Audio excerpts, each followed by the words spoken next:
রাজার মদের ভিতর বিষ মিশায় দিই। এই নেন রাজা, মদ খান। ও মদ, অনেকদিন ধরে খাই না। নাও খাই। বাঁচাও, আমি মরে গেলাম। আরে আমার বাবাকে মেরে ফেললো। সরি, রাজাকে চেক আপ করে দেখলাম রাজা মারা গেছে। আমি তাড়াতাড়ি করে সেনাপতিকে বলি, সেনাপতি শোন, কি হয়েছে রাজকন্যা, বলো আমাকে। আসো আমার সাথে। এই যে দেখো, এই মহিলাটা আমার বাবাকে মেরে ফেলেছে। এই খানকির বাচ্চা, তুই কার কাছে বিচার দিতে ছত? ওই আর আমি হলাম গার্লফ্রেন্ড বয়ফ্রেন্ড, এখন তোকে পাঠাবো জেলে। আরে তারা দুইজন একসাথে? শয়তান মেয়ে, তোকে এখন আমি জেলে বন্দি করে দিব। এনে জেলের ভেতর থাক।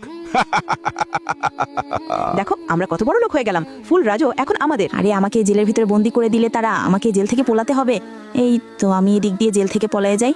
এই তো জেল থেকে পলালাম। আরে তারা শান্তিতে ঘুমাচ্ছে, আমি আমার বাবার কবরের এখানে যাই। আমার মেয়ে, তুমি এখন গিয়ে শেষ শয়তানটাকে শিক্ষা দিবে। এই নাও তলোয়ার। হ্যাঁ, তলোয়ার পেয়েছি, এখন আমি আমার বাবার হত্যার প্রতিশোধ নেব।